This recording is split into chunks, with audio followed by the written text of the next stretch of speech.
Hey, Pier Youth. So with a new week, we're going to be starting a new reading plan. So we just finished going through the Holy Week, which I hope you guys really enjoyed. Now we're going to be going through the letter of James. And this was actually a recommendation from some of you students. And I couldn't have picked a better recommendation, honestly. This book is incredible. So for the first day of the reading plan, we've encouraged you to read through James as a whole, the whole book. There's only 5 chapters, but man, it is just so rich, so good. There's like so much there. And this first time reading, we're not wanting you guys to like pick apart every little verse and every idea. We just want you to kind of get a bird's eye view of the book as a whole. And I wanted to give you guys a little bit of context to kind of help you guys as you guys begin this reading plan. So the author of this book, I know what you guys are thinking, his name is James. The book's called James, so it must be James. What's interesting, though, is the English translation of this Greek word is actually, we say it's James, but a more accurate translation is actually Jacob. I know. I just recently learned this too. So technically, this is a letter that's written by Jacob, not James. The Greek word is Jacob, which kind of sounds like what? Jacob, right? And there's multiple Jacobs or multiple James that are found within Scripture. But the author that many scholars believe wrote this letter is the half-brother of Jesus. And if you guys want to, you guys can check out Acts 12 and Acts 15 or Galatians 1 and 2. Even early on in Matthew and Mark, James or Jacob is described being Jesus' brother. So it's not one of the James that is usually, there's 2 James who are within the core group of Jesus' disciples, but we're actually referring to, when we read this letter, the half-brother of Jesus. And funny enough, it's pretty significant because the half-brother of Jesus was always around Jesus. A lot of Jesus's teachings influence the writings of this book, James. A lot of the teachings on the Sermon on the Mount that are found in Matthew 5 through 7 are actually the same languages used throughout this book of James.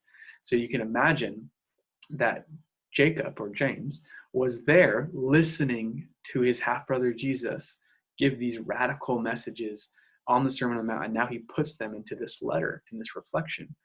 And another thing that really influenced James was actually the wisdom literature of the Old Testament, namely Proverbs, the book of Proverbs, specifically Proverbs 1 through 9. If you read through Proverbs 1 through 9, the wisdom, that was the book that any Jewish people would go to seek wisdom. James was reading that book. He grew up reading that book. So a lot of those teachings are also scattered throughout the book of James. And just to give a little more context, we see what we learn about James specifically through Acts and in Paul's letters is that James, or Jacob, was actually one of the main kind of shepherds or pastors of the early church, specifically the church in Jerusalem, which was the first church ever. And it was made up of mostly Jewish Christians or Messianic Jews.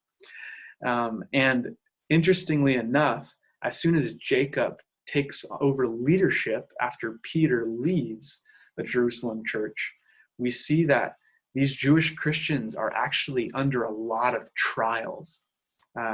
Jacob refers to these believers as those who are dispersed, all these Jewish believers who are kind of dispersed, living this kind of new way of life. And the reason why it's so new is because the kind of devout Jews in Jerusalem are persecuting these Jewish Christians because they're following Jesus. And these kind of traditional Jews don't want anything to do with that, so they're bringing a lot of persecution against these believers. So there's a lot of newness, a lot of challenges, a lot of trials, but not only that, but they're actually hit with a famine. And because of that famine, extreme poverty comes. And that's going to be a theme that Jacob talks about a lot through this book. So think about these ideas of persecution, famine, so resources being cut off, and then poverty. people losing jobs. Sounds not identical, but there's a lot of similarities to what we're going through now. So James is writing specifically to these believers, trying to encourage them. And we can kind of see that the first chapter of James, or Jacob, I keep going back between the two names, this first chapter is actually a summary. Chapter 1's a summary of the rest of the chapters. So he kind of gives us a snapshot of what he's going to talk about for the rest of the chapters.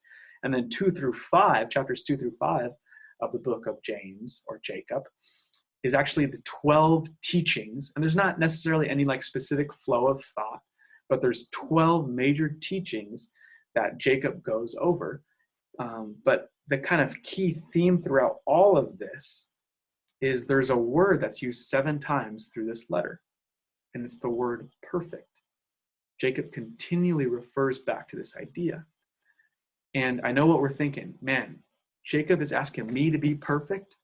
How can I be perfect? I'm so far from being perfect. But this word perfect in the Greek, which is the original language the Bible was written in, is actually more, it would probably be a better translation of like wholeness or integrity. And the idea that Jacob's trying to get at is he's calling believers, all of us, he's calling us to a completely integrated life. What does integrated mean? It basically means that our actions, what we do, and our beliefs, what we kind of trust in, these ideas, that those things actually match up with each other.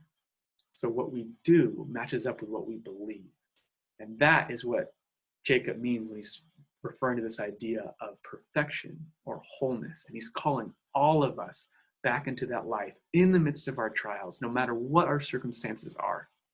And just one little kind of fun fact regarding why this book is so near and dear to my heart is, guys, when I was growing up, I hated to read the Bible. I thought it was so boring. I thought it didn't make sense. I thought it was so confusing. So anytime my mom would tell me to read my Bible, I'm like, Mom, it doesn't make any sense. But at a young age, probably like early high school, my mom said, hey, why don't you read the book of James? Because it's very practical. It's very simple. Just a lot of just wisdom we can relate to everyday life. And guys, it was actually the book of James that got me started in reading the Bible consistently, because I read that book and I thought, wow, this actually does make sense. So hopefully it will make sense to you guys, no matter what your age is, and you can glean from this wisdom as we journey through this book of Jacob or this book of James, and that we can discover what it looks like to live in the wholeness that Jesus desires us to live in. So enjoy, and we'll see you guys soon.